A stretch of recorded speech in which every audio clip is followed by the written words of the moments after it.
మహిళలు వంటింటికే పరిమితం కావటం ఒకప్పటి మాట. ఆధునిక మహిళ అన్ని రంగాల్లోనూ రాణిస్తుంది.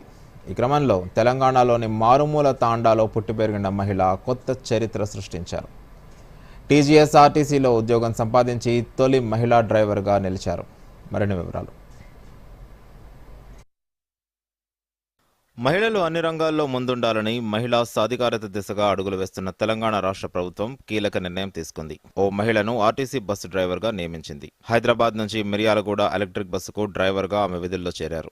ఈ నెల 14న తెలంగాణ ఆర్టీసీకి డ్రైవర్గా విధుల్లో చేరారు. యాదాద్రి భువనగిరి జిల్లా సంస్థాన్ నారాయణపురం మండలం సిత్యా తాండాకు చెందిన వి సరిత కుటుంబ పరిస్థితుల కారణంగా ఆటో నడపడం నేర్చుకున్నారు. 5 ఏళ్లు సంస్థాన్ నారాయణపురం నుంచి సిత్యా తాండాకు ఆటో నడిపారు. ఆ తర్వాత బస్సు డ్రైవింగ్ నేర్చుకున్నారు. మొత్తానికి ఆజాద్ ఫౌండేషన్ సహకారంతో దేశ రాజధాని ఢిల్లీలో డ్రైవర్గా విధులు నిర్వర్తించారు. అయితే తన తల్లిదండ్రులు వృద్ధాప్యంలో ఉండటంతో వారి బాగోగులు చూసుకోవడానికి రాష్ట్రంలో బస్ డ్రైవర్గా అవకాశం కల్పించాలని కోరింది. ఈ నేపథ్యంలో స్పందించిన ప్రభుత్వం ఆర్టీసీ అధికారులతో జేబీఎం సంస్థ ప్రతినిధులతో మాట్లాడి మిర్యాలగూడ డిపో నుంచి నియామక పత్రాలు అందించారు. ప్రతిరోజు హైదరాబాద్ నుంచి మిర్యాలగూడ వరకు సూపర్ లగ్జరీ ఎలక్ట్రిక్ బస్ డ్రైవర్గా విధులు నిర్వర్తిస్తున్నారు. ఢిల్లీలో 10 years వర్క్ చేశాను. అక్కడ 10 సంవత్సరాలు బస్ నడిపాను. అక్కడ నుండి మళ్ళీ ఇక్కడ మన తెలంగాణ గవర్నమెంట్ ని కొంచెం చెప్పుకుంటే తెలంగాణ సర్కారు సహకరించింది. ఎలక్ట్రిక్ బస్సులు కదా, ఎంత హార్డ్ వర్క్ ఏం లేదు, ట్రాఫిక్ కొంచెం తక్కువ ఉంటుంది అక్కడికంటే ఇక్కడ. తెలంగాణ ప్రభుత్వం ముందుకు వెళ్ళాలి, ఏ మహిళ అయినా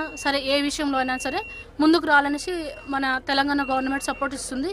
తన విజ్ఞప్తిని మన్నించి ప్రభుత్వం అవకాశం కల్పించడం పట్ల సరిత రాష్ట్ర ప్రభుత్వానికి కృతజ్ఞతలు తెలిపారు. నల్గొండ జిల్లా ఆర్టీసీ ఆర్ఎం జానకిరెడ్డి మాట్లాడుతూ సరిత డ్రైవింగ్ చాలా బాగుందని, ప్రయాణికుల నుంచి మంచి ఫీడ్బ్యాక్ వచ్చిందని అన్నారు.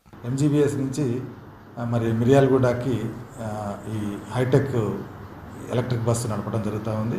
చాలా హర్షించదగ్గ విషయము. సో ఆమెని ఆదర్శంగా తీసుకోవాల్సిన అవసరం ఉంది. ఆమె ప్రయాణికుల నుంచి కూడా చాలా ఫీడ్బ్యాక్ బాగా వచ్చింది. చాలా డ్రైవింగ్ బాగుందని కూడా పబ్లిక్ చెప్తా ఉన్నారు. Bureau report, Doordarshan news.